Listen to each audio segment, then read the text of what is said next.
Eu quero que você abra, por gentileza, a sua Bíblia no livro de Tiago. Tiago, capítulo 3. E nós vamos ler dos versículos 13 até o 18. Esse texto vai ser o nosso ponto de partida, ele vai ser meio que uma espécie de trilho. E vou pedir que mesmo depois da leitura, que você não feche a sua Bíblia, porque daqui a pouco eu quero mexer em Tiago novamente, que é a continuação desse texto. Tiago 3, de 13 a 18. Quem entre vocês é sábio e inteligente? Mostre as suas obras em mansidão de sabedoria, mediante a sua boa conduta. Se pelo contrário, vocês têm em seu coração inveja amargurada e sentimento de rivalidade, não se gloriem disso, nem mintam contra a verdade. Essa não é a sabedoria que desce lá do alto. Pelo contrário, é terrena, animal e demoníaca. Pois onde há inveja e rivalidade, aí há confusão e toda espécie de coisas ruins. Mas a sabedoria lá do alto é primeiramente pura, depois pacífica, gentil, amigável, cheia de misericórdia e de bons frutos, imparcial, sem fingimento. Ora, é em paz que se semeia o fruto da justiça para os que promovem a paz.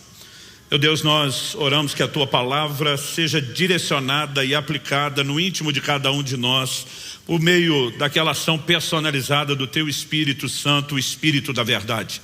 Oramos que o Senhor nos permita ter, ó Deus, discernimento, percepção espiritual, ter os olhos do nosso entendimento iluminados.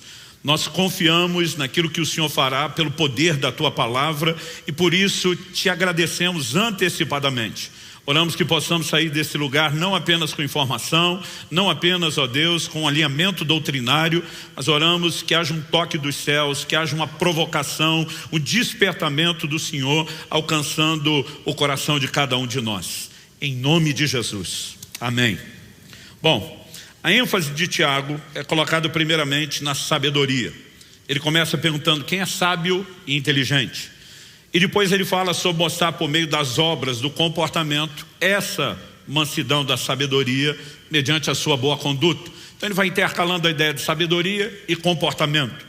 Ele não apenas destaca esses dois elementos, mas ele também fala de uma sabedoria que desce do alto. E a expressão do alto evidentemente se refere aos céus, aquilo que procede de Deus. Mas ele também fala de um outro tipo de sabedoria, que ele classifica como terrena, ou seja, não é a do alto, animal e demoníaca. E ele mostra que dependendo o tipo de sabedoria que toca ou controla a vida da pessoa, afeta definitivamente o seu comportamento. Ele fala daqueles que têm inveja amargurada, sentimento de rivalidade. Ele diz que onde existe isso, a confusão e toda espécie de coisas ruins. E ao destacar tanto sabedoria como comportamento, ele define um adjetivo em específico que eu quero dar atenção. Fala da sabedoria do alto, fala da terrena. Evidentemente, quando ele fala da terrena, ele não está falando daquilo que procede de Deus. Mas ele define a sabedoria terrena, aquilo que está relacionado a esse mundo e dimensão onde vivemos, como animal e demoníaco. O entendimento de terreno é de fácil compreensão. Não é do alto, não é celestial, é da terra, é dessa nossa dimensão. A definição de demoníaca não é difícil de compreender. Embora essa sabedoria não seja necessariamente demoníaca no sentido pleno de que aquilo entra, controla a mente de alguém, abre espaço e influência para certas ações malignas. Ou seja, coloca a gente naquele lugar que somos advertidos em Efésios de não dar lugar ao diabo. Mas eu quero me concentrar no adjetivo aqui que aparece entre o terreno e o demoníaco, que é quando ele diz que essa sabedoria é animal. O tema da minha mensagem hoje é comportamento animal, porque esse nível de sabedoria afetará o nosso comportamento. E Tiago usa essa expressão, animal. A pergunta é: qual o significado dessa palavra que Tiago está usando? A palavra no original grego, koineo, grego antigo, é a palavra psíquicos. De acordo com o léxico de Strong, significa de ou que faz parte da respiração, que tem a natureza e característica daquilo que respira, o principal da vida animal, que os seres humanos têm em comum com os animais, governado pela respiração, a natureza sensual com a sua dependência dos desejos e das paixões. As traduções, elas muitas vezes podem optar por outras palavras, porque o significado de psíquicos, aquilo que procede do psique, né? Essa palavra às vezes é traduzida alma, às vezes é traduzido vida, ela tem um significado abrangente, psique, assim como psíquicos, que é aquele que é controlado por esse tipo de vida e de fôlego, que aqui foi traduzido como animal. Aliás, na maioria das versões, no português e nas outras línguas, ela é traduzida como animal. Algumas versões traduziram como sensual. Outras versões traduziram como não espiritual, ou seja, o contraste daquilo que é espiritual. Outras optaram por um sinônimo, natural. Algumas optaram por material e você ainda vai encontrar carnal. Todas essas tentativas são de definir, né, essa expressão que fala do homem entregue à sua própria natureza. E é interessante, porque ao olharmos para a continuação do texto de Tiago, que eu pedi para você deixar aberto, a gente leu Tiago 3, de 13 a 18. No verso 18, nós temos o fim desse capítulo. Mas eu sempre gosto de lembrar que a Bíblia não foi escrita com essa divisão de capítulos e versículos. Então, quando inicia o capítulo 4, nós temos um raciocínio sendo construído em andamento. Essa divisão é posterior, né? Primeiro tivemos um em capítulos, outro em versículos, só para nos ajudar a localizar os textos. Mas às vezes isso pode nos atrapalhar, porque o crente pensa assim: hoje eu vou ler o capítulo 3 e o raciocínio está sendo construído, é quebrado, é fragmentado. Então, continuando, Tiago pergunta assim: de onde procedem as guerras e as brigas que há entre vocês? De onde, senão dos prazeres que estão em conflito dentro de vocês? Vocês cobiçam e nada têm, matam e sentem inveja, mas nada podem obter. Vivem a lutar e a fazer guerras, nada têm porque não pedem. Pedem e não recebem, porque pedem mal, para esbanjarem seus prazeres. Gente infiel, vocês não sabem que a amizade do mundo é inimizade contra Deus? Aquele, pois, que quiser ser amigo do mundo, se torna inimigo de Deus. Ou vocês pensam que é em vão que a Escritura diz: é com ciúme que por nós anseia o Espírito que Ele fez habitar em nós? Porque eu estou lendo a continuação, né, desses versículos. Porque depois de falar de uma sabedoria que vem do alto e de uma terrena, e falar de comportamento, Tiago começa a definir o impacto do tipo de sabedoria a qual nós nos inclinamos. E é evidente que aqui Tiago nos mostra que o comportamento animal, seja a sabedoria, que depois vai se, a forma de pensar, de entender, que depois vai se traduzir em comportamento, né? Ele diz, seja animal espiritual, isso vai afetar o nosso comportamento, mas especificamente o comportamento animal, ele atrapalha o relacionamento com os irmãos. A gente já vê antes em Tiago 3, rivalidade, inveja, mas agora ele começa a falar a respeito, né, no capítulo 4, de pessoas que cobiçam, que matam, que sentem inveja. Ele fala de guerras e brigas entre os irmãos. Então, evidentemente que esse comportamento afeta o nosso relacionamento com os irmãos, afeta a vida de oração. Ele vai falar de pessoas que pedem, mas não recebem. Afeta a nossa intimidade com Deus. Ele vai falar de pessoas que, por conta dessa sabedoria e comportamento animal, estão se conectando ao mundo, em vez de desenvolver a amizade de Deus, e entram no lugar de inimizade com Deus. Então, evidentemente, o relacionamento com Deus está sendo atrapalhado, e ainda dá lugar ao diabo. Porque quando é classificado como demoníaco, na perspectiva que nós apresentamos, isso é claro. Ou seja, não é um assunto sem importância. Não é um assunto a ser ignorado. Quando olhamos para as Escrituras, eu gosto sempre de construir a perspectiva de qualquer assunto, né, tentando entender assim, o que é que Deus apresenta ao longo das Escrituras, na hora de sistematizar, pensando primeiro em termos de propósito. Quando Deus cria o homem, Gênesis capítulo 1, verso 26, diz: e Deus disse, façamos o ser humano à nossa imagem, conforme a nossa semelhança. Tem ele domínio sobre os peixes do mar, sobre as aves dos céus, sobre os animais domésticos, sobre toda a terra e sobre todos os animais que rastejam pela terra. Ou seja, o homem foi criado à imagem de Deus e colocado acima dos animais para governá-los, não para viver como eles vivem. Quando você olha para isso, em primeiro lugar, você tem a revelação de um propósito. O Salmo 8, Eu vou ler dos versos 5 a 8, fala a mesma coisa, mas diz assim, falando do ser humano. O verso anterior, que eu não vou ler, pergunta: que é o homem para que dele te lembres? O verso 5 responde: fizeste, no entanto, por um pouco menor do que Deus, de glória e de honra o coroaste. Deste-lhe domínio sobre as obras da tua mão, e sobre os teus pés tudo lhe puseste: ovelhas, bois, todos, e também os animais do campo, as aves do céu, os peixes do mar, e tudo o que percorre as veredas dos mares. Ou seja, o homem foi feito à imagem e semelhança de Deus, mas evidentemente menor do que Deus. Parecido, mas não pode reproduzir todos os seus atributos, porque alguns deles são incomunicáveis. Mas apesar de estar abaixo de Deus, ele tem uma semelhança com Deus. Os animais são colocados debaixo do seu domínio, são colocados debaixo do seu governo. Então, o que Deus espera do nosso comportamento desde o início? Que a gente se comporte semelhante a Ele e não semelhante aos animais. Estou destacando isso tudo porque em dezembro de 2021, especificamente no dia 20 de dezembro, eu consigo lembrar a data porque era meu aniversário, Deus me deu um presente de aniversário especial. Qual foi o presente?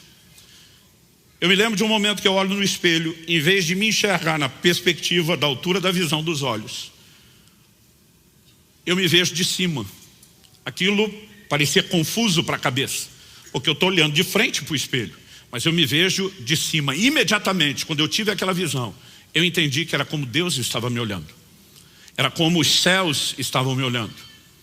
E inexplicavelmente, é difícil dizer como você entende algo só olhando, mas eu me via como um animal. Não tinha nada de pecaminoso, de profano, de impuro, mas eu me via como um animal, na perspectiva de quem muitas vezes valoriza o instinto. E de repente um sentimento, uma convicção se apodera de mim. Se você viver apenas buscando esse nível de satisfação animal, você jamais vai entrar num nível profundo de intimidade e relacionamento com Deus. Pense em algo que me assustou, quase me levou a nocaute. Eu fiquei processando, tentando digerir aquilo, comentei só com a Kelly que algo tinha acontecido, sem entrar em detalhes. Eu fiquei literalmente perturbado com aquilo. Mas era o dia do meu aniversário, a gente tinha acabado de reunir a família, saído comer fora, jantado junto, era dia de festa, celebração. Mas toda a família estava reunida. Na época, Israel e a Priscila moravam em São Paulo, a gente tinha ido para lá, Lícia era solteira, estava conosco para juntar toda a família. Ficaríamos até o Natal, queríamos passar o Natal junto com a família do pastor Eibe, meu pastor, que é o pai da Priscila, porque nós dois tínhamos uma neta em comum, era só ela que era nascida até então. O pastor Eibe já tinha pedido para eu ficar o fim de semana na igreja e pregar, então eu falei para Kelly, a gente já passa esse fim de ano, esse tempo com a família. Então, da segunda-feira até o Natal, pensa na semana gastronômica. A gente no modo férias, e eu falo para os filhos, e digo para eles, cada dia um escolhe o que quer comer. Então, quem quer a comida japonesa escolhe no seu dia, quem quer italiano escolhe no seu dia, quem quer a comida árabe no seu dia, mas nós vamos satisfazer as vontades de todo mundo. E todos os dias nós saímos comer fora. Não bastasse a comer nada exagerado em termos de quantidade, mas evidentemente a gente estava valorizando aquele tempo de festa. A gente chega na noite da véspera de Natal e tivemos a ceia. Foi preparada tanta comida que nós não demos conta de derrubar, mas assim, quase um terço do que estava lá. Então no dia seguinte, o almoço do dia 25, a gente pega aquela sobra de comida e de novo todo mundo junto, não conseguimos consumir aquilo tudo. Mas mesmo não abusando da quantidade, a gente estava valorizando o momento do prazer. E de novo agora, 5 dias depois, eu tenho a mesma visão. Eu me vejo de cima e de novo eu me vejo como um animal. E eu sinto aquela convicção, não ouvi nenhuma voz. Se você viver apenas para satisfazer isso, você jamais vai entrar nesse lugar de percepção. A segunda pancada foi mais dura que a primeira. E os hematomas estão dentro de mim até hoje. Eu fiquei quieto, de novo, perturbado, processando. Preguei 26 e 27, lá em São Paulo. Dia 28 estamos voltando de carro. Eu, Kelly e Alice, teve um momento na viagem que elas adormeceram. Eu diminuí o volume da música, do louvor à adoração, mas continuo orando baixinho. E nesse momento o Espírito Santo fala comigo com toda clareza. Para tudo o que você planejou para janeiro. E vai estudar sobre jejum como você nunca fez. Essa foi a razão pela qual em janeiro Eu não apenas me dediquei a um tempo de jejum prolongado, mas como fruto de tudo aquilo que estava estudando, escrevi o livro A Cultura do Jejum. Mas o que a maioria das pessoas não sabe, qual foi o gatilho que me levou a um lugar de dedicação ao jejum como eu nunca havia feito. Em janeiro comecei a pregar sobre jejum aqui e fiz algumas promessas a vocês que eu tenho cumprido. A primeira delas é que vocês me veriam jejuar como nunca antes. A segunda, que de forma recorrente eu voltaria a importunar vocês com ensino e clareza a respeito do assunto. Mas quando o Senhor fala comigo ali no carro, vai estudar sobre jejum como nunca antes, eu não consigo te explicar, mas eu vi uma conexão entre a visão e o chamado ao entendimento do jejum. Então, a mensagem em si, ela não é essencialmente sobre jejum, mas eu vou ter que terminar o assunto falando a respeito disso. Como o Tiago destaca sabedoria e comportamento, e a aplicação prática que ele faz de sabedoria sobre entendimento, eu quero primeiro falar um pouco sobre entendimento animal, depois vou falar um pouco sobre comportamento animal, para então, em terceiro e último lugar, a gente apresentar de forma prática o que é que a gente tem que fazer se não queremos viver nesse lugar. Então, em primeiro lugar, falando sobre a sabedoria com essa aplicação de entendimento. O ser humano é advertido, quanto ao entendimento, a não comportar-se como animal. A Escritura fala bastante sobre isso. E eu sempre digo, quando você tem recorrência, o assunto deixa de ser meramente formação e ele ganha a categoria de ênfase. Salmo 32, 8 e 9. Eu o instruirei e lhe ensinarei o caminho que você deve seguir. Sob as minhas vistas lhe darei conselho. Depois de dizer o que Deus quer fazer, os verbos instruir, ensinar e dar conselho são claros. Ele diz, não sejam como o cavalo ou a mula que não tem entendimento. São dominados com freios e cabrestos, do contrário não obedecem a você. Deus está dizendo, eu me recuso a tratar vocês como animais. Eu não espero de vocês a ausência de entendimento que um animal tem. Eu quero dar instrução, mas vocês precisam se mover num nível de entendimento diferente para compreender, absorver e traduzir isso na prática.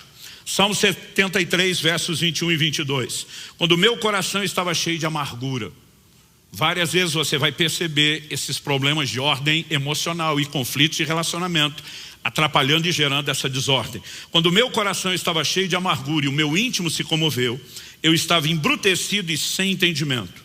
Era como um animal diante de ti. Jó 18:3, porque somos reputados por animais e aos teus olhos passamos por curtos de inteligência. Jó 35, 10 e 11. Mas ninguém diz, onde está Deus que me fez? Que inspira canções de louvor durante a noite, que nos ensina mais do que aos animais da terra e nos faz mais sábios do que as aves do céu. Ele não apenas fala da necessidade de que tenhamos um nível de entendimento acima dos animais, mas que isso é fruto do ensino de Deus. E por fim, Salmo 49, 20, para a gente não se estender muito. O homem revestido de honrarias, mas sem entendimento, é antes como os animais que perecem. No Novo Testamento, que até então só citei texto do Velho, nós temos uma declaração de Paulo. Paulo diz assim, ora, a pessoa natural, algumas traduções dizem o homem natural. A pessoa natural não aceita as coisas do Espírito de Deus porque eles são loucura e não pode entendê-las porque elas se discernem espiritualmente. Paulo está falando da incapacidade de entrar no entendimento espiritual. E ele fala da pessoa natural. Você sabe qual a palavra foi traduzida natural aqui? A mesma traduzida como animal. Em Tiago 3, o texto nós lemos. De novo, nós temos aqui a expressão psíquicos. O homem entregue, aos seus instintos, como daqui a pouco eu vou falar novamente. Ou seja, há sempre uma limitação de entendimento. Em Colossenses 2,18, Paulo faz a menção de uma mente carnal, ou seja, uma maneira de pensar que ela está associada à carne, ao modo humano, natural, animal. E Deus quer nos levar a um outro lugar de entendimento, que é o da sabedoria lá do alto. Quando você começa a entender que existe uma forma de pensar diferente e que essa forma de pensar, ela afeta o comportamento, essa relação entre a sabedoria e o comportamento é claramente apresentada por Tiago. Mas você pega, por exemplo, Romanos 12, 2. O apóstolo Paulo diz, transformai-vos pela renovação da vossa mente. A transformação da conduta do comportamento depende de uma mudança de mentalidade, porque tudo começa a partir do entendimento. Quando você entende isso, talvez fica mais fácil a gente entender um chamado recorrente do Novo Testamento, a sobriedade, que é um estado de mente. Ser sóbrio é diferente de estar ébrio ou embriagado, né? É você estar na plena faculdade da sua mente. Em 1 de Pedro, capítulo 4, verso 7, a Bíblia diz: o fim de todas as coisas está próximo. Portanto, sejam criteriosos e sóbrios para poderem orar. Outras versões dizem: a bem das vossas orações. Está dizendo que a sobriedade vai impactar as orações. E nós podemos entender que a ausência dela também vai impactar negativamente as orações. Essa palavra aqui, traduzida como sóbrios, é a palavra nefo. Ela significa, muitas vezes traduzida também como sensato, significa ser sóbrio, estar calmo e sereno de espírito, ser moderado, controlado, circunspecto. Já o Novo Testamento usa outras expressões quando fala de ser sóbrio.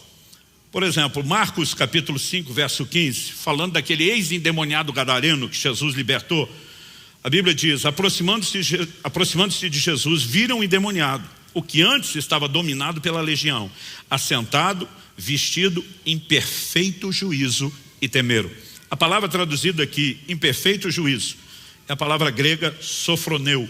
Significa ter mente sã, estar mentalmente saudável, exercer autocontrole, pensar sobre si mesmo de forma moderada, sóbria, frear as próprias paixões. E eu estou citando esse homem que deixa de ser o doido controlado pelos demônios, para, pelo toque de Jesus, alguém que entra no lugar de sobriedade, para mostrar que a inclinação de Deus é sempre nos levar à sobriedade, enquanto que a tentativa de Satanás é nos escravizar na forma de pensar. Agora, há outros desafios ou chamados à sobriedade. Romanos 12, 3, Paulo diz: porque pela graça que me foi dada, digo a cada um de vocês que não pense de si mesmo além do que convém. Pelo contrário, pense com moderação, segundo a medida da fé que Deus repartiu a cada um. Pense com moderação. De novo, a palavra utilizada, sofroneu, a mesma que fala do ex-endemoniado em perfeito juízo. Em Tito 2,6, nós lemos: do mesmo modo quanto aos jovens, exorte-os para que em todas as coisas sejam moderados. A palavra traduzida moderados, de novo, sofroneu, estar mentalmente saudável, ter mente sã, né? Ser sóbrio. Paulo usa essa palavra outras vezes no Novo Testamento. Segundo aos Coríntios 5,13, se enlouquecemos é para Deus, se conservamos o juízo é para vocês, né? Essa palavra poderia dizer se estamos sóbrios, mas obviamente em contraponto com enlouquecemos, ele vai ampliando o uso e a aplicação, e nós temos outros chamados à sobriedade. Todos eles são derivações da mesma palavra. Tito capítulo 1, verso 8, falando das características que aquele que almeja o ministério, que é ser bispo, presbítero deve ter, diz: hospitaleiro, amigo do bem, sóbrio, justo, piedoso e que tenha domínio de si. A palavra traduzida sóbrio, de novo, a palavra sofron, a raiz da palavra sofroneu. Tito 2,2, um conselho aos homens idosos. Quanto aos homens idosos, que sejam temperantes, respeitáveis, sensatos, sadios na fé, no amor e na constância. A palavra traduzida é sensato, sofroneu. Algo que sempre é requerido para que se seja sadio na fé. O mesmo vale não só para os homens, mas para as mulheres idosas. Tito 2,5, sensatas, honestas, boas donas de casa, bondosas, sujeitas ao marido, para que a palavra de Deus não seja difamada. Palavra traduzida sensata, de novo, né, é a palavra sofron. Eu e você precisamos entender, começando por um estado de mente, de compreensão, de entendimento, o que significa de forma clara o impacto que isso tem sobre autocontrole. E 2 Timóteo, no capítulo 1, no verso 17, a Bíblia diz: porque Deus não nos deu espírito de covardia, mas de poder, de amor e moderação. Aqui nós temos a palavra sofronismos, uma derivação de sofron. Domingo passado, com muita propriedade, Israel destacou um desses 3 termos, falando da importância de moderação, de autocontrole. Autocontrole é requerido desde o início da humanidade. Em Gênesis 4:7, quando Caim está enfurecido, porque Deus não aceitou a sua oferta, mas aceitou a de Abel, e movido de inveja, está planejando matar seu irmão, Deus o adverte antes de pecar. Deus diz para ele: o pecado jaz à tua porta, e o seu desejo será contra você. Mas o Senhor diz para ele: mas a ti cumpre dominá-lo.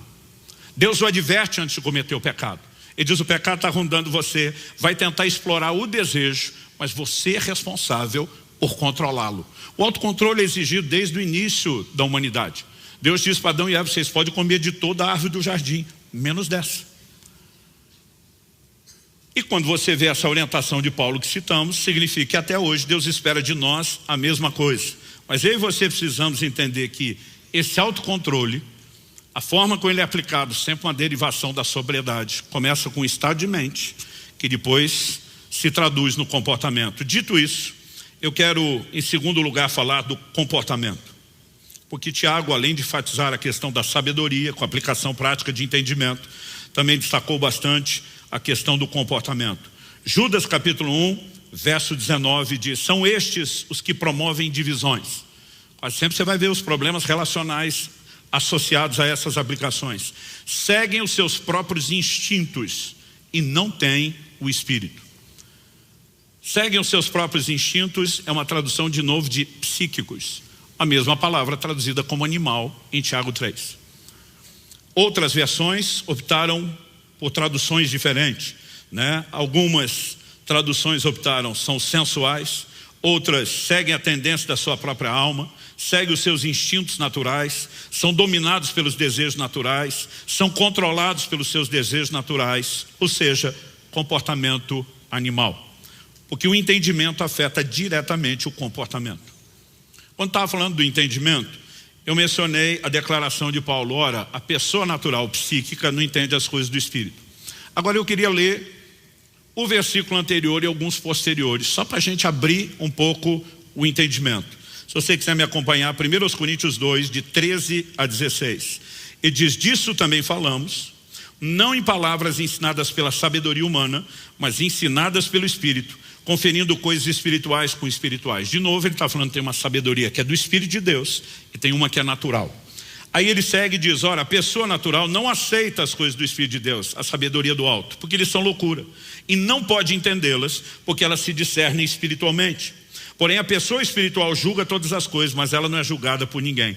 Pois quem conheceu a mente do Senhor para que o possa instruir? Essa é uma citação do livro de Isaías. Ele diz: nós porém temos a mente de Cristo.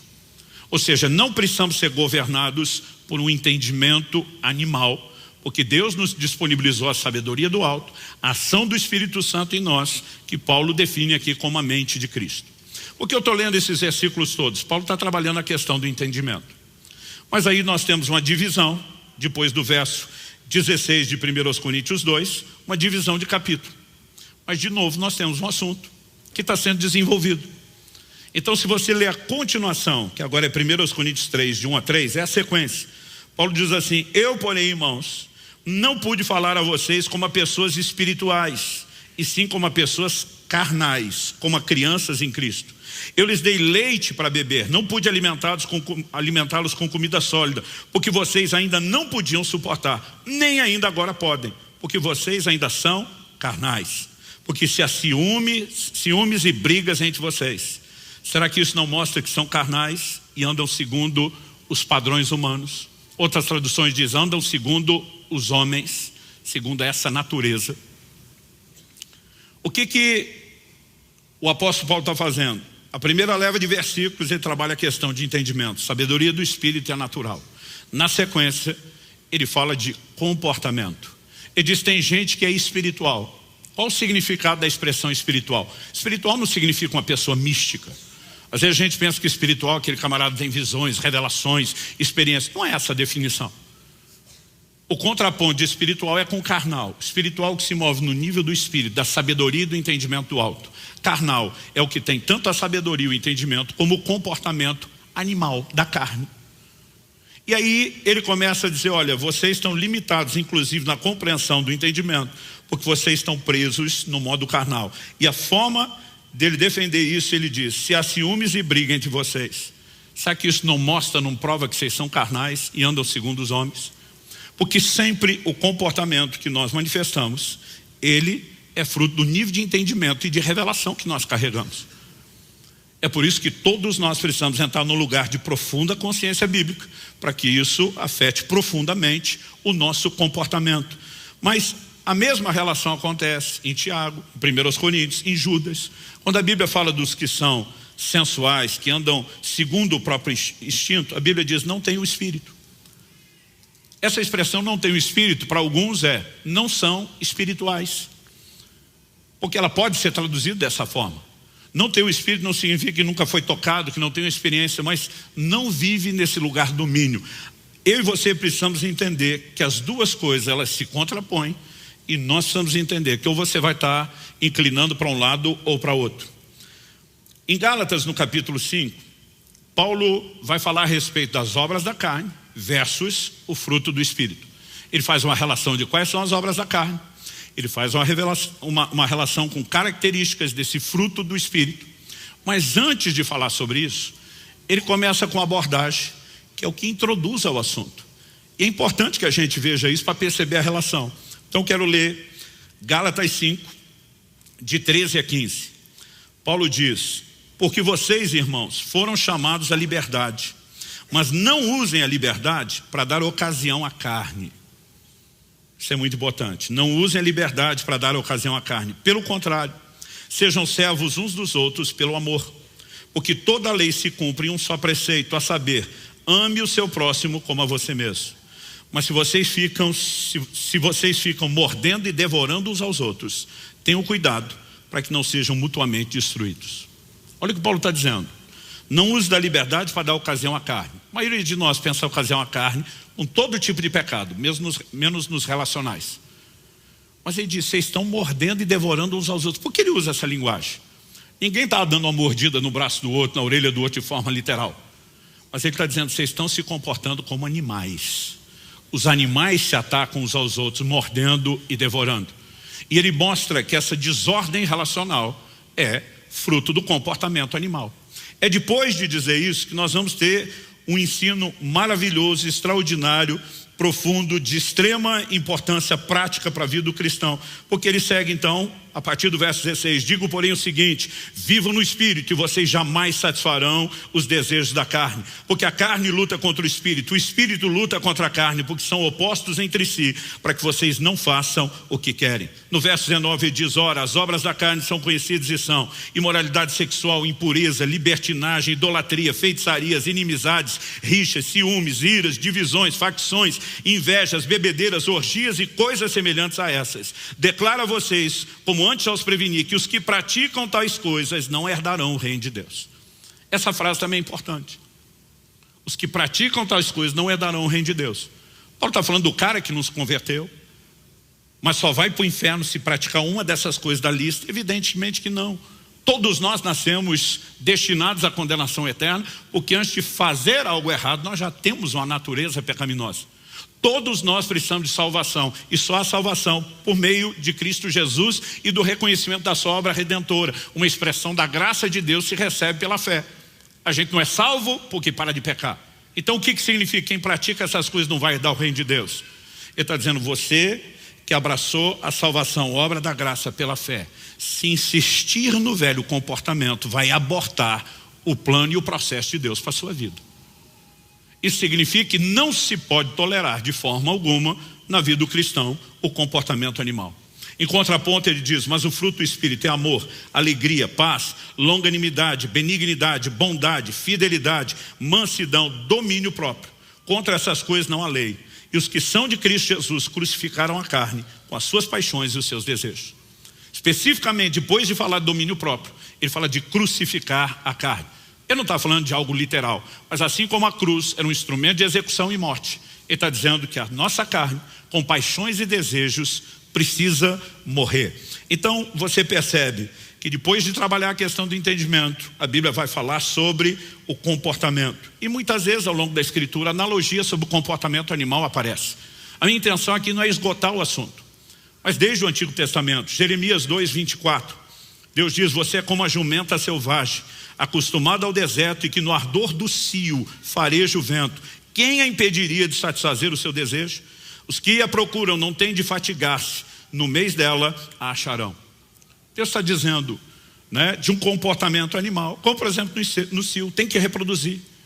Agora o triste é ver homens e mulheres criados à semelhança de Deus, se movendo da mesma forma instintiva que os animais no cio em relação ao sexo e qualquer outra área. Por que os animais mordem, devoram e atacam? Não é mero instinto de defesa. Muitas vezes é garantir que a fome desapareça, que o desejo seja saciado a qualquer custo. Agora, não adianta apenas a gente saber de tudo isso. Gênesis capítulo 9, versos 5 e 6. É o lugar onde Deus vai repetir, depois do dilúvio, o fato de que o homem foi criado à imagem de Deus. E ele repete isso quando ele dá a primeira ordem clara na Bíblia para que não se cometa homicídio. Ele diz: quem derramasse o sangue do homem teria o seu sangue derramado. E Deus termina dizendo assim: porque o homem foi criado à imagem de Deus. A vida inteira eu olhei para esse texto pensando: nenhum ser humano tem direito de matar o outro, porque esse outro que eu estou pensando em matar foi criado à imagem de Deus. E nós não precisamos jogar fora esse entendimento. Mas será que é só isso? Ou será que Deus também está dizendo: você não pode matar, porque eu criei você à minha imagem, e você tinha que funcionar como eu, não como animal. Então nós precisamos de fato perceber que o lugar para onde Deus quer nos levar impacta profundamente o comportamento. Agora, o comportamento cristão não deveria ser fruto apenas de um esforço humano por obedecer regras. Nós precisamos entender que ele envolve abraçar a nova natureza, ser empoderado por todos os recursos do céu, mas ele envolve, no meio do processo, eu e você massacrarmos a velha natureza. Então a pergunta prática para que a gente possa concluir e de fato achar o caminho prático: o que fazer? Se em primeiro lugar falamos do entendimento e da sabedoria animal, depois do comportamento, terceiro e último lugar, eu quero destacar o que fazer. E eu vou apresentar isso como se fosse uma lista, caso você esteja anotando. Em primeiro lugar, entender a questão das inclinações. Romanos 8, de 5 a 8 diz: os que vivem segundo a carne se inclinam para as coisas da carne, mas os que vivem segundo o Espírito se inclinam para as coisas do Espírito. Pois a inclinação da carne é morte, mas a do Espírito é vida e paz. Porque a inclinação da carne é inimizade contra Deus, pois não está sujeita à lei de Deus, nem mesmo pode estar. Portanto, os que estão na carne não podem agradar a Deus. Ele está escrevendo para o cristão, alguém que já nasceu de novo, já recebeu a nova natureza. Mas eu e você precisamos entender algo. Quando Jesus está falando com Nicodemos sobre o novo nascimento, em João 3,6, ele diz: o que é nascido da carne é carne, o que é nascido do Espírito é Espírito. Jesus não está dizendo que o homem é um ou outro. Jesus está dizendo que o homem é tanto um quanto outro. Entramos nesse mundo num corpo de carne, que a Bíblia chama de carne pecaminosa, que carrega, uma natureza pecaminosa que herdamos de Adão. Mas quando nascemos de novo, nosso espírito é regenerado. Esse espírito, diz 2 de Pedro 1,4, se tornou participante da natureza divina. 1 de João 3,9 diz que a semente de Deus está em nós. O DNA de Deus nos foi comunicado. Agora, tem crente que acha que porque nasceu de novo, recebeu a natureza divina, a velha desapareceu. Não. Esse é o espírito, está vivendo dentro de um corpo. E a partir do momento que a nova natureza entrou e tem uma outra velha na carne, o pau está quebrando. É por isso que Paulo fala, escrevendo aos Gálatas, de um lutando contra o outro. E aqui em Romanos ele está falando da inclinação. Nós podemos escolher, mesmo depois de ter uma nova natureza, consciente ou inconscientemente, podemos escolher nos inclinar à carne. E quando alimentamos o instinto animal, nós perdemos a influência espiritual. Mas quando nos inclinamos para o lugar certo, somos empoderados para dominar, para subjugar a velha natureza. A gente só vai estar plenamente livre disso por ocasião da vinda de Jesus, no desfecho da redenção, quando a Bíblia fala de uma transformação plena, redenção do corpo. Mas até lá, podemos subjugar. Então, em primeiro lugar, entender a questão das inclinações. Segundo, entender que a Bíblia fala de tudo aquilo que é prometido nesse lugar, a Bíblia classifica como engodo, como engano. 2 de Pedro, capítulo 2, verso 18. Porque falando com arrogância, palavras sem conteúdo, enganam com desejos libertinos de natureza carnal aqueles que de fato estavam se afastando dos que vivem no erro. Paulo está falando de pessoas que começam a romper na vida espiritual, começam a se afastar de pessoas que têm o comportamento errado, querem viver diferente, mas caíam numa armadilha de ensino deturpado das Escrituras. E a Bíblia diz que essas pessoas os enganavam como? Com desejos libertinos de natureza carnal. Aí entra aquela linguagem: não precisa preocupar com tanto legalismo, com tanta regra. Você precisa entender a graça de Deus e está tudo bem seguir um instinto animal e correr atrás dessas gratificações. Isso é um engano. Até porque pessoa nenhuma consegue satisfação nesse lugar quando chega lá. No meio desse processo, algo que nós entendemos ser fundamental: fugir de tudo que fragiliza o autocontrole, a sobriedade.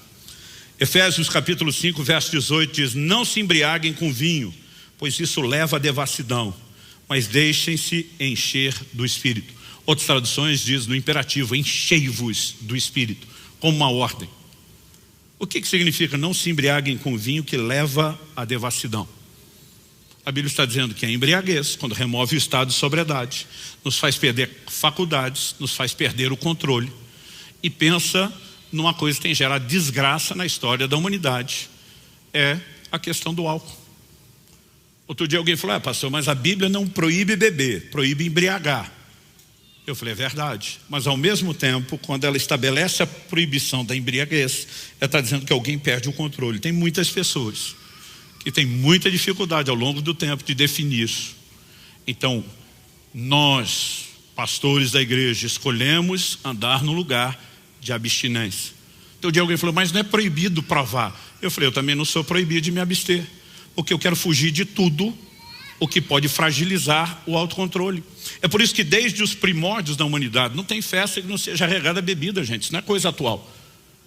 A diferença é que na atualidade nós temos um mundaréu de drogas recreativas que todas fragilizam o autocontrole. E nós precisamos entender a advertência bíblica. Agora o contraponto é: não só não fragilize o autocontrole aqui, mas se abasteça do Espírito Santo do outro lado. Quarto lugar, se você estiver anotando: número 1, entender a questão das inclinações. 2, conscientizar-se do engodo dos desejos carnais. 3, fugir de tudo que fragiliza o autocontrole. 4, praticar a mortificação da carne. Paulo fala de crucificar a carne com suas paixões e desejos, mas Romanos 12:1 diz: portanto, irmãos, pelas misericórdias de Deus, peço que ofereça o seu corpo como um sacrifício vivo, santo e agradável a Deus. Esse é o culto racional de vocês. O que significa a expressão sacrifício vivo? Ela é um paradoxo, porque se sacrificar é matar, como é que o sacrifício é vivo? Espera aí, Paulo, é para matar ou não é para matar o corpo? Literalmente não. Existe um nível de mortificação, mas não é literal, você não mata o corpo. O que eu mato, Paulo? Em Colossenses 3:5, o apóstolo diz: portanto, façam morrer tudo que pertence à natureza terrena: imoralidade sexual, impureza, paixões, maus desejos e a avareza, que é a idolatria. Interessante que essa afirmação, ela vem em contraste: façam morrer a natureza terrena, com um chamado anterior feito em Colossenses 3:2, 3 versículos antes: pense nas coisas lá do alto e não nas que são aqui da terra. Sintonize com uma outra forma de pensar e mude o seu comportamento. Como? Por meio da mortificação. Daqui a pouco eu volto no assunto da mortificação. Quinto, associando a ideia de mortificação, precisamos entender a necessidade de abstinência no comportamento cristão. 1 de Pedro 2, 11 e 12. Amados, peço a vocês, como peregrinos e forasteiros que são, que se abstenham das paixões carnais, que fazem guerra contra a alma, tendo conduta exemplar no meio dos gentios, para que quando eles os acusam de malfeitores, observando as boas obras que vocês praticam, glorifiquem a Deus no dia da visitação. Abstenham-se das paixões carnais. Abstinência é uma palavra tão pouco usada no nosso meio, que um dia desse eu toquei no assunto e alguém me perguntou: o que é abstinência? Agora, a orientação é clara. A Bíblia não está dizendo que a gente não pode viver nenhuma forma de alegria ou de prazer. Jesus diz em João 15:11: para que a minha alegria esteja em vós e a vossa alegria seja completa. Quando ele faz a distinção de minha alegria e vossa alegria, está dizendo tem prazer e deleite espiritual, tem prazer e deleite natural. Quando Deus cria o homem e o coloca lá no jardim, o homem ainda antes de pecar tem plena comunhão com Deus, acesso à fonte plena de alegria, mas Deus permitiu acesso a outras fontes de prazer. Ele cria uma variedade de alimentos. Eu sempre digo que ele podia ter feito um fruto só com todos os nutrientes, mas ele, em vez disso, fez uma diversidade, nos deu o paladar. Ele está dizendo: aproveita isso. Deus abençoa o homem pondo em execução o plano eterno do casamento, cria a esposa e evidentemente ele está dizendo: estou te dando uma fonte de deleite. A Bíblia não é contrária a nenhuma forma de deleite. Quando a Bíblia fala das paixões, ela está falando de um nível de anseio por satisfação e gratificação, e aí a conversa é outra, porque você pode parar no nível, de deleites permitidos, ou você pode avançar para um lugar dos proibidos. Agora, o que é que eu e você precisamos entender? Quando a Bíblia fala de abstinência, isso literalmente significa guardar-se, refrear. Ela está falando de autocontrole. E antes de voltar a mexer nesse assunto, em sexto lugar, só para fechar a lista de orientações práticas, desenvolver a sensibilidade espiritual. Porque a ideia não é só frear o comportamento animal, entrar nesse lugar de uma dimensão espiritual. Como eu e você podemos fazer isso? E acredito que uma das instruções mais práticas para viver uma vida cristã frutífera, marcante, profunda, poderosa, é entendermos o impacto e o poder das disciplinas espirituais. O que são as disciplinas espirituais? Vida de oração, de devoção, que inclui adoração, leitura da palavra, jejum. Qual a importância dessas coisas? Elas não têm a ver com mérito. O crente não merece mais de Deus porque orou muito. O crente não merece mais de Deus porque adorou mais. O crente não merece mais de Deus porque gastou tempo, né, com a palavra de Deus e nem tão pouco porque jejua. Mas qual o impacto que essas práticas têm? 1 Coríntios 6,17 diz: aquele que se une ao Senhor é um só espírito com Ele. Quando eu e você separamos tempo para estar com o Senhor, o nível de união e comunhão é no nível do espírito. E quem gasta tempo nesse lugar de oração, ele começa a desenvolver uma percepção do lugar onde ele é tocado. Sensibilidade espiritual.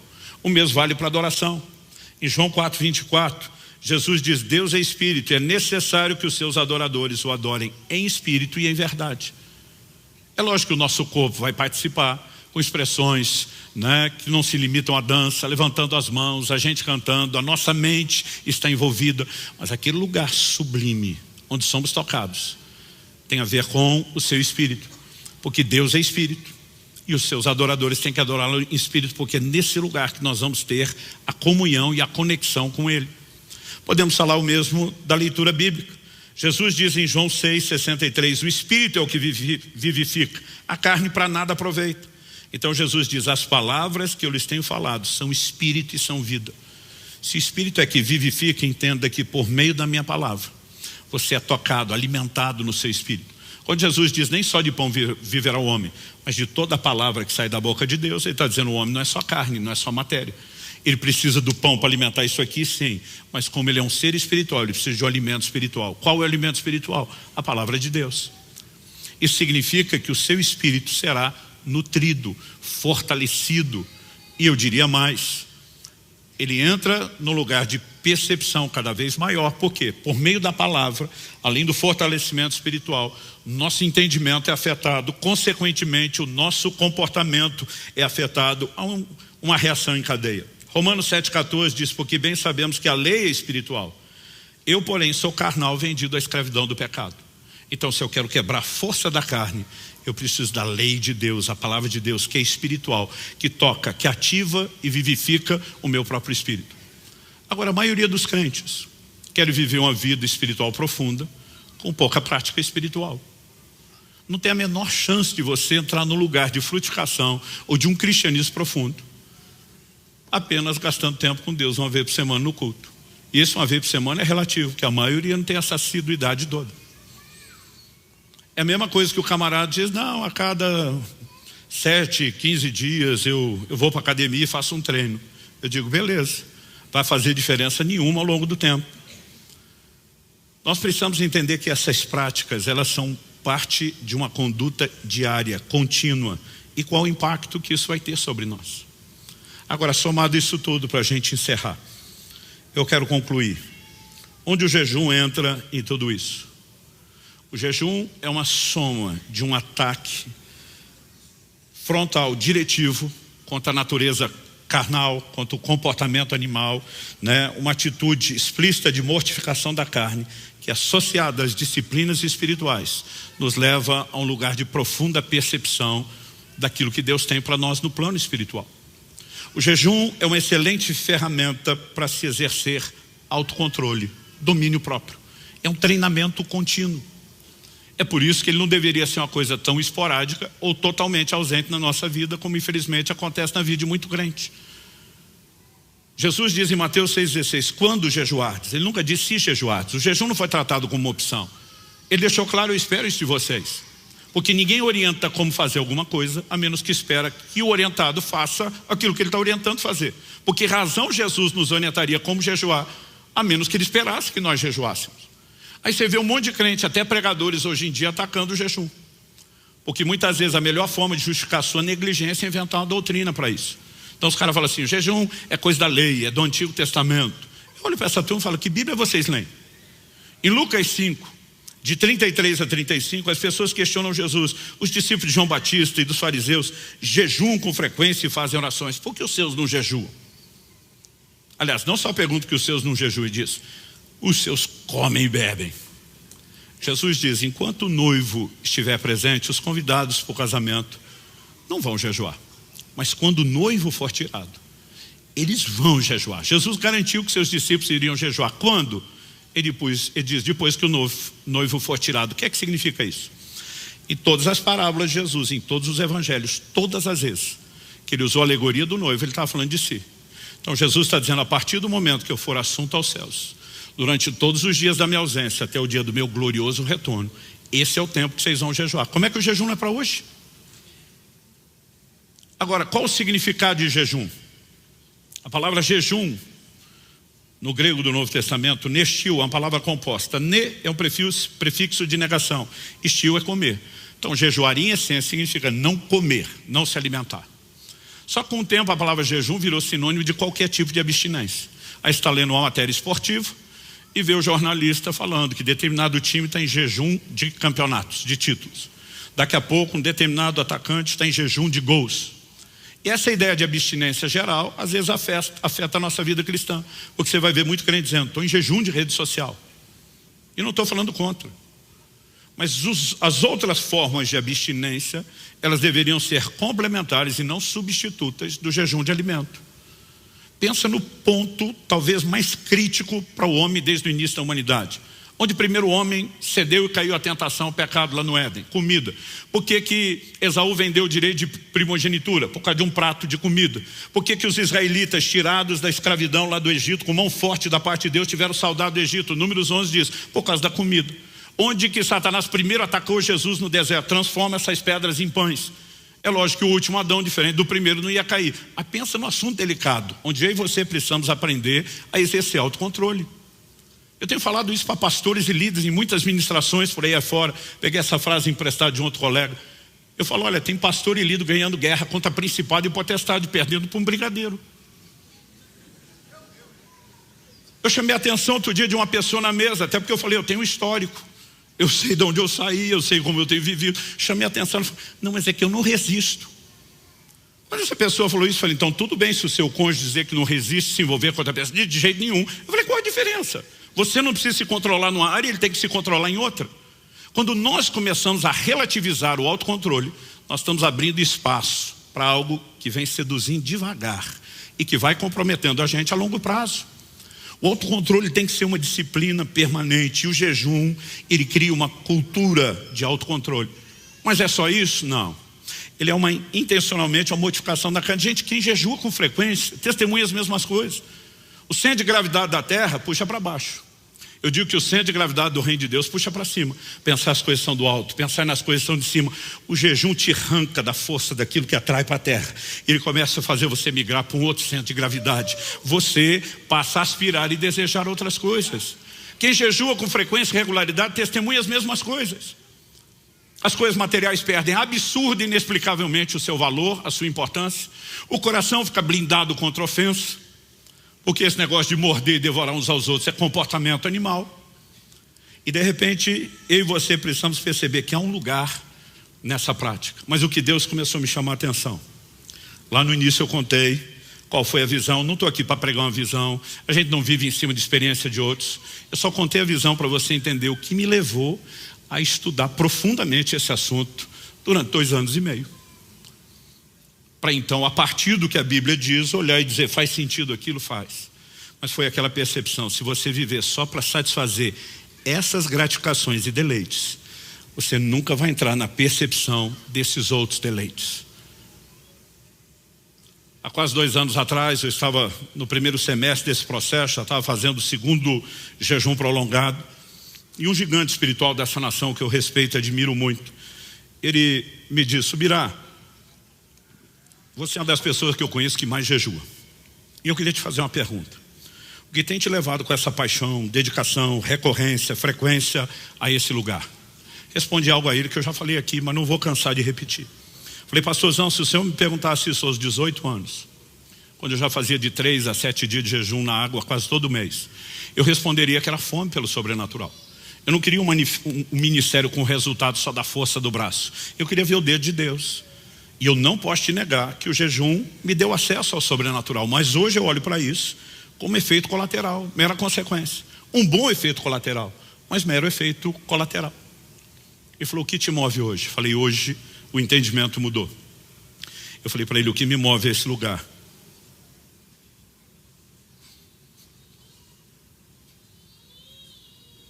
É a capacidade de perceber os deleites espirituais.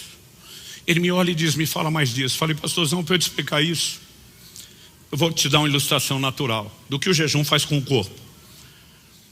Você passa por uma limpeza, uma desintoxicação profunda, agora estou falando de jejum prolongado. E a própria falta daquela enxurrada de tanto sabor diferente faz com que o seu paladar fique muito acurado.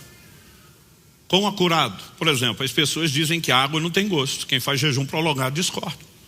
Dr. Aldo, que me acompanha em todos esses jejuns, sempre fica no meu pé. Hidrate-se, beba bastante água e de preferência um pH elevado, água alcalina. O problema é que quanto mais alto é o pH da água, mais salobre é o gosto. E às vezes tem hora que fica difícil lidar com aquele gosto ruim para ter a qualidade da água boa. Por outro lado, quando você pega uma água de pH baixo, que não é tão bom para o corpo, porque não é alcalina, ela pode até não ter o sabor ruim, mas está faltando algo. Com a medida que quem faz jejum prolongado usa para resolver as duas coisas. Coloca limão na água. Nessa água de pH baixo, o limão vai alcalinizá-la. Na de pH alto, vai mascarar o sabor que está difícil de beber. Aí falei, estou dizendo isso porque alguns dias atrás, nesse mesmo jejum, eu estava no outro evento, os pastores saíram da conferência, foram almoçar, e mesmo não comendo eu fui junto, porque queria o tempo de mesa, queria comunhão, o relacionamento. Um deles falou, Subirá, nós estamos incomodados de você ir com a gente em jejum. Eu falei, o problema é seu, eu não vou abrir mão desse tempo de comunhão. Mas para brincar com ele, eu falei assim, mas hoje é dia de banquete. Como banquete? Eu estou confuso, está jejuando ou não está? Eu falei, não, é que hoje eu vou tomar água com gás com limão espremido. Então para quem está em jejum, é banquete, hoje é a recompensa. Aí a gente riu, chegamos lá, pediu o limão. Falei para o garçom, quero uma água com gás e quero limão espremidos. Daqui a pouco ele traz um copo e vem trazer aquele copo pequenininho de pinga que eles dão quando você pede o limão espremido, que vem com meio ou no máximo um limão. Ele trouxe um copo maior cheio. Quando eu vi aquilo, pensei, acho que ele não me entendeu, nunca vi alguém trazer tanto limão. Pensei, ele deve ter achado que eu queria uma limonada. Então peguei e antes de reclamar, provei. Quando eu provei, dei um golinho, senti que estava doce. Falei, garçom, vem cá, eu acho que eu não me expliquei direito, você não entendeu, não sei o que houve. Mas não queria uma limonada, eu só queria o sumo do limão. Ele falou, mas isso é o sumo do limão, não é limonada. Eu falei, impossível, está doce.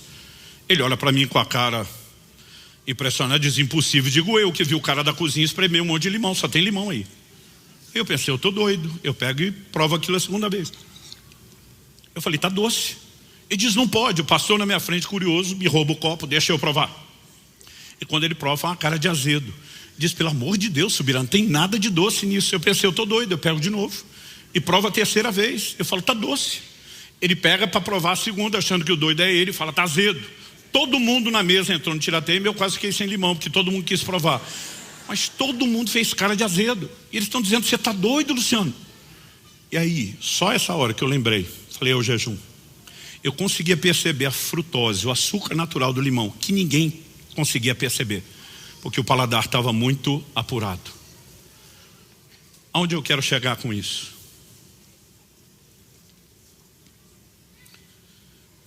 Muitas vezes eu estou ali com a Bíblia aberta, eu entro num modo que eu fico dizendo, meu Deus, isso sempre foi doce desse jeito, e eu é que não percebia.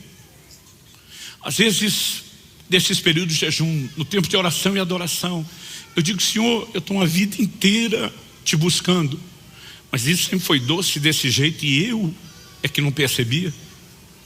O Salmo 16:11 diz, na tua presença plenitude de alegria, a sua destra delícias perpétuas. Ele não diz que essa alegria plena é uma coisa etérea, o sentimento vago. Ele traduz isso na forma de deleites, de algo prático. E aí eu e você precisamos entender a aplicação disso. Uns dias depois desse episódio do limão, eu estou em outra refeição com pastores, e um deles pega de sobremesa uma salada de fruta. Para quem o limão é doce, você imagina as outras frutas? Mas aí eu vejo a criatura virar uma lata de leite condensado em cima e eu começo a me remoer. Eu quero voar no pescoço dele por cima da mesa, gritar com ele, dizer: não precisa, a fruta já é doce. A primeira eu me lembro de quando eu consumi açúcar e tinha perdido a capacidade de sentir o doce da fruta. Segundo, eu lembro que não adiantava os outros falar, até eu tirar e ver a diferença. E eu penso, não adianta eu brigar com ele aqui. Mas eu estou simplesmente olhando para aquilo e pensando, tem muito cliente se entretendo com leite condensado e perdeu a capacidade de desfrutar o doce do jeito que Deus fez e não consegue achar que isso vale a pena. Qual o caminho que eu e você precisamos para entrar nessa compreensão? O jejum tem um poder didático. Jesus cita em Mateus 4,4 no final do jejum: nem só de pão viverá o homem. Ele está citando Deuteronômio 8,3. O que é que Deus diz lá? O Senhor humilhou vocês, fez com que vocês tivessem fome, para que, indicativo de propósito, vocês compreendessem que nem só de pão viverá o homem, mas de toda a palavra que sai da boca de Deus. Existem aflições da alma, daquele seu lugar de satisfação. Existem certas privações que têm um poder didático de gerar percepção de algo espiritual que nós não estamos acessando. Aí você vai entender 1 Coríntios 7,5. Quando Paulo está falando que o marido e mulher não podem se privar, se negar um ao outro, ele está falando de intimidade sexual. Basicamente ele está dizendo que nessa área o casal cristão tem que estar em avivamento também. Mas ele diz assim, a não ser, a pausa, a única coisa que justifica, e dá uma exceção, diz a não ser, quando os dois de comum acordo, isso é importante, resolvem se dedicar por um período de tempo à oração. O que é que Paulo está dizendo? E quando o casal está nesse avivamento não pode orar, não é isso que ele está falando. Ele está dizendo aqui, sua oração é mediana. Agora você quer entrar num lugar profundo, águas profundas, pausa o leite condensado para resgatar a percepção do doce da fruta. Muitos de nós estamos tentando viver a vida cristã num piloto automático, num senso de certo e errado, mas não estamos vivendo prazeres, deleites. Em agosto do ano passado eu estava no final de um desses períodos de jejuns e Deus me visita no quarto da madrugada.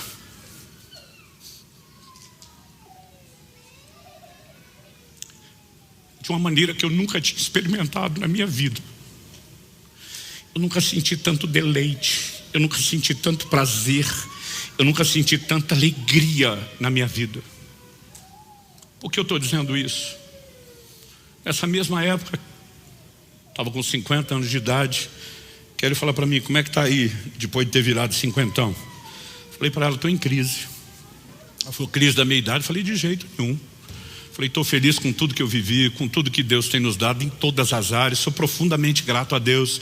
Ela falou, qual é a crise? Falei, amor, a gente passou anos da nossa vida querendo um monte de coisa que a gente não podia.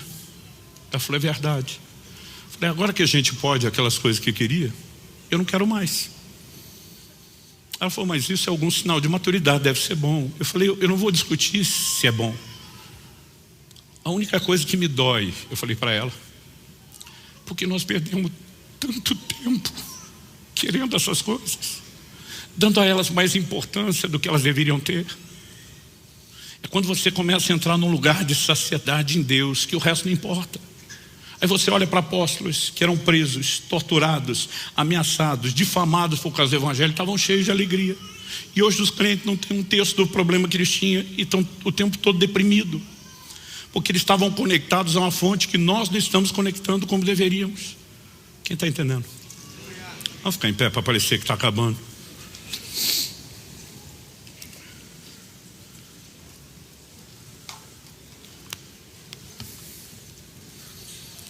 Eu posso te dizer que esse entendimento, que Deus me levou a mergulhar na palavra, buscar as respostas, que veio como consequência daquela visão,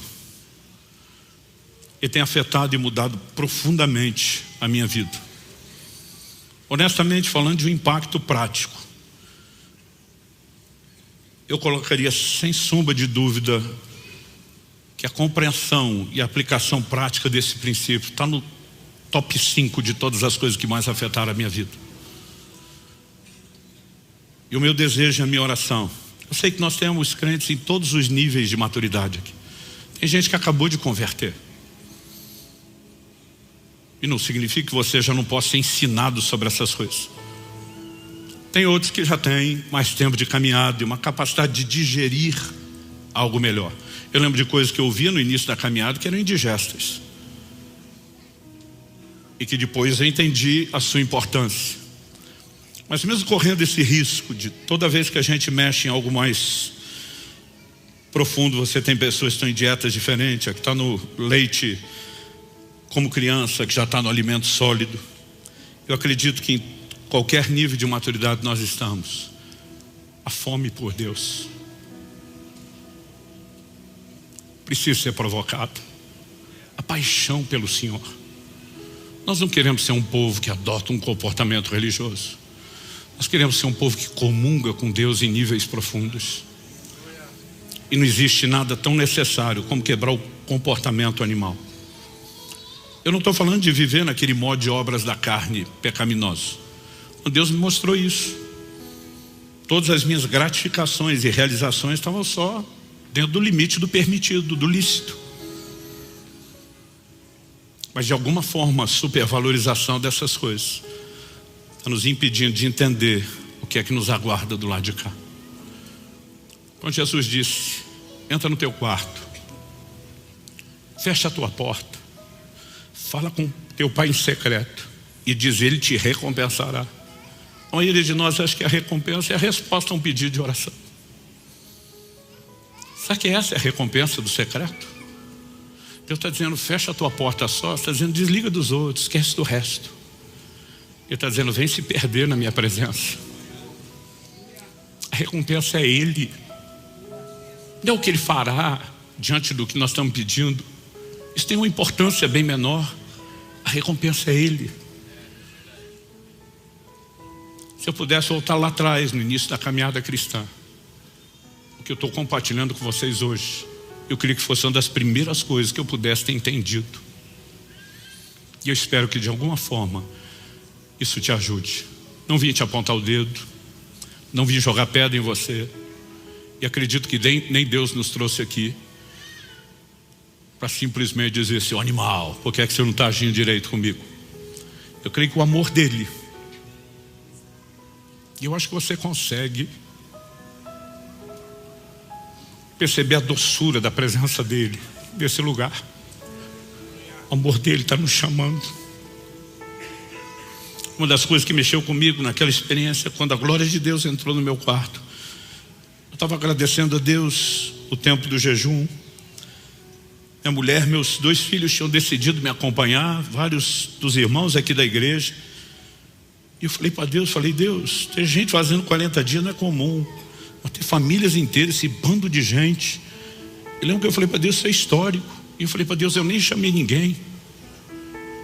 Quando eu falei: eu nem chamei ninguém, o Senhor falou comigo: quem chamou fui eu.